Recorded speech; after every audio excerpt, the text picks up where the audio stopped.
موجود ہیں، ہمیں امام تک پہنچنے کے لیے رستہ چاہیے۔ امام فرماتے ہیں کہ جب میں ظہور کروں گا تو میرا ہر شیعہ مجھے دیکھ کے کہے گا کہ میں نے تو آپ کو پہلے دیکھا ہوں۔ مولا فرماتے ہیں تمہارے اور ہمارے درمیان فاصلے نہیں، صرف گمان ہے جو تمہاری طرف سے ہے۔ مولا فرماتے ہیں میرے شیعہ اور مجھ تک پہنچنے کے لیے جو سب سے پہلا ایک وسوسہ ابلیس میرے ماننے والے کے دل میں ڈالتا ہے وہ یہ ہے، کہاں وہ کہاں ہم۔ معصوم فرماتے ہیں یہ پہلا خیال ہے جو ابلیس اس کے ذہن میں ڈالتا ہے۔ مولا نے پھر اسی خیال کا جواب دیا، مولا نے فرمایا اگر تمہارا یہی معیار ہے کہ کہاں ہم کہاں تم ہم سے مل نہیں سکتے، اگر یہی منزلت ہوتی کہ تم ہم سے ملنے کی وجہ تمہارا اور ہمارے درمیان یہ ہوتا تو کبھی بھی ہم اپنی محبت تمہارے دلوں میں نہ ڈالتے۔ ایک شیعہ نے مولا سے توقیع میں پوچھا، اس نے کہا مولا میں ملنا چاہتا ہوں۔ مولا فرماتے ہیں ہم ملتے ہیں تم پہچانتے نہیں۔ اسے مولا کم ملتے ہیں، مولا فرماتے ہیں اکثر تم روتے روتے خاموش ہو جاتے ہو، تمہیں خبر ہے تمہیں وہ تسلی دینے والے ہم ہوتے ہیں، تمہیں وہ دلاسا دینے والے ہم ہوتے ہیں۔ امام سے ملنے کا رابطہ ہموار کیجئے، امام تک جانے کا تعلق دیکھیے۔ کسی باپ کا بیٹا گھر نہ آئے تو اسے نیند نہیں آتی، اور ہمیں خبر ہے کہ ہمارا امام زمانے میں موجود ہے۔ ہم میں سے کون ہے جو امام کو ڈھونڈنے کی کوشش کرتا ہے؟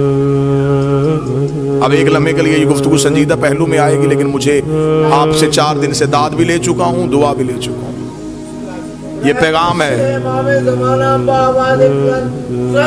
اللہم صلی علی محمد و آل محمد۔ میں نے گھر کی مجلس میں بھی یہ گزارش کی تھی کہ کہیں ہمارا یہ امام کو بلانا کہیں یہ کوفے والا خط تو نہیں۔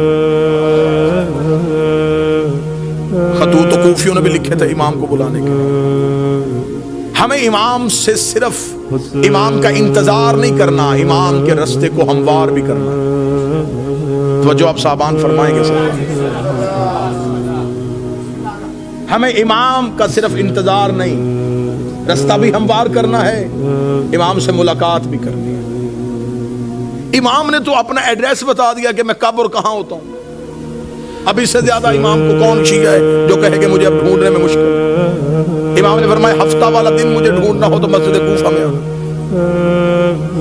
اتوار کو میں مسجد سہلہ میں ہوتا، سوموار کو میں بقیہ کی قبروں پہ ہوتا، پھر میں مسجد جمگران میں ہوتا ہوں، شب جمعہ میں کربلا میں ہوتا ہوں، جمعہ میں امیر المومنین کے حرم میں ہوتا ہوں۔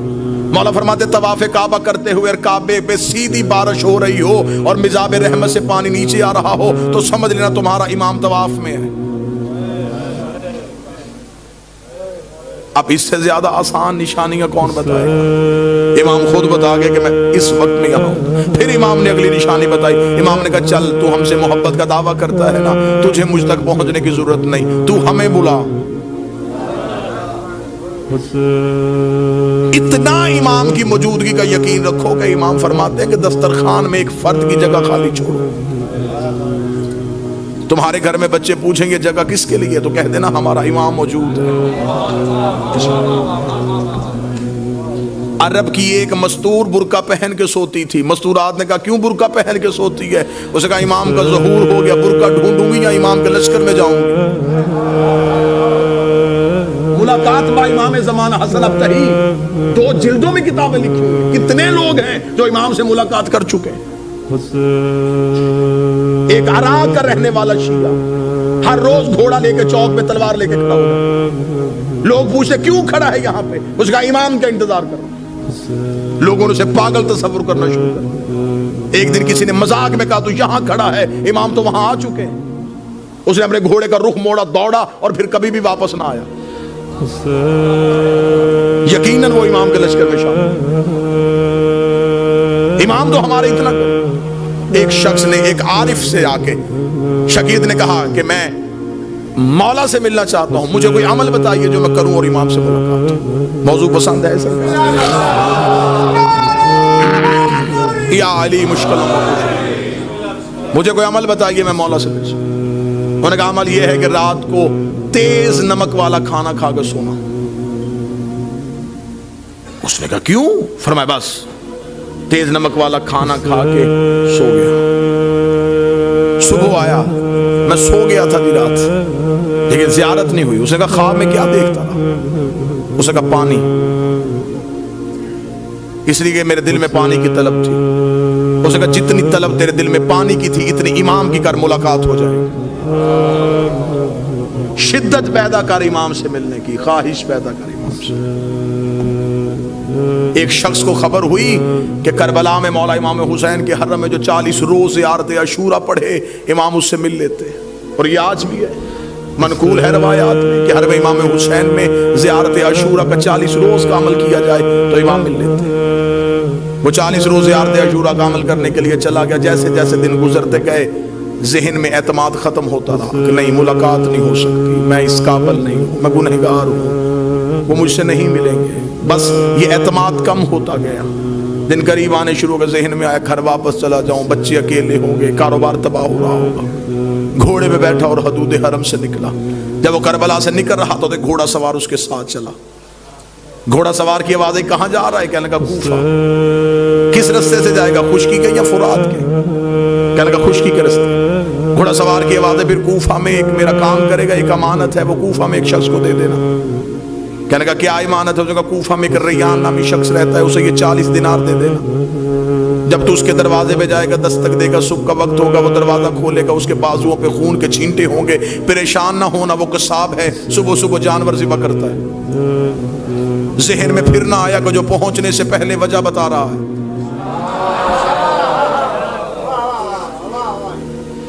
اور یہ مولا سے ملاقات کا عارفین کہتے ہیں کہ سب سے پہلا جو کام ہوتا ہے جب مولا سے ملاقات ہوتی ہے، سب سے پہلے دماغ کی سوچیں وہیں پہ رک جاتی ہیں. یہ حجت سے ملاقات کی سب سے بڑی نشانی ہے. دماغ وہیں پہ رک جاتا ہے. جب ملاقات ختم ہوتی ہے تو پھر وہیں سے شروع ہوتا ہے. اس لیے معراج کی رات ہر چیز وہیں کی وہیں رک گئی تھی.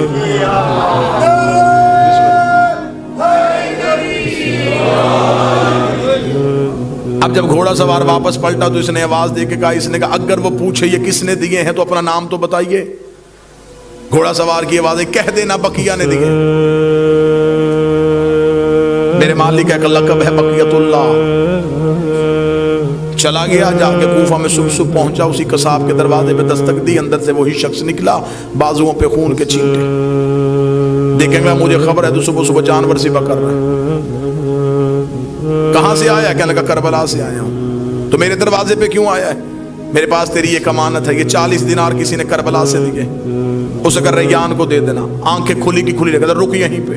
اندر گیا، لباس تبدیل کیا، وضو کر کے باہر آیا.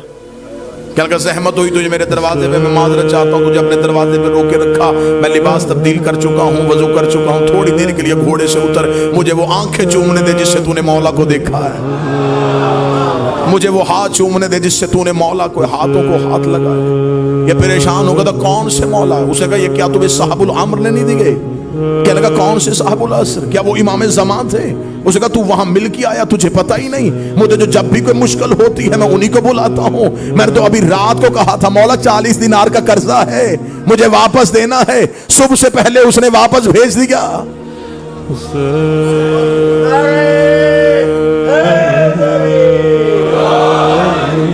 مولا فرماتے اتنا مجھ پہ یقین. جب تمہارا یقین اتنا بڑھ جائے گا پھر تم اپنی مشکل کسی کو بتاؤ گے نہیں. اب یہ محبت کا معیار ہے. امام فرماتے ہیں میرے شیعوں مجھ سے رات کو سرگوشیاں کیا کرو. سرگوشی کیا، تکیے کے سر رکھ کے اپنے دکھ مجھے سنایا کرو. امام فرماتے تو تکیے پہ سر رکھ کے مجھے اپنے دکھ سنا کے سو جا. صبح کا سورج طلوع ہونے سے پہلے تیرے دکھ نہ ٹالوں، مجھے بطول کا لال نہ کہنا. تو مجھ پہ اعتماد تو کرو، تو مجھ پہ یقین تو کرو، تو مجھ تک پہنچنے کا رستہ تو تلاش کرو. امام فرماتے ہیں میرا شیعہ وہ ہے جو میرا ظہور ہر روز مانگے. وہ ساری زندگی اس کی حالت ایسی رہے جیسے اس کی کوئی چیز گم ہو چکی ہے اور وہ اسے ڈھونڈ رہا ہے. شیعہ بھی اور اسے یہ بھی پتا ہو کہ میرے وقت کا امام کہیں نہ کہیں خون رو رہا ہے. پھر اس کے دل میں یہ طلب ہونی چاہیے کہ میں امام تک کسی نہ کسی طریقے سے پہنچوں. ملاقات امام سے ہے. قبلہ تشریف فرمائے ملاقات ممکن بھی ہے. ہاں امام ملتے ہیں ہر کسی سے اس کی معرفت کے مطابق، اس کے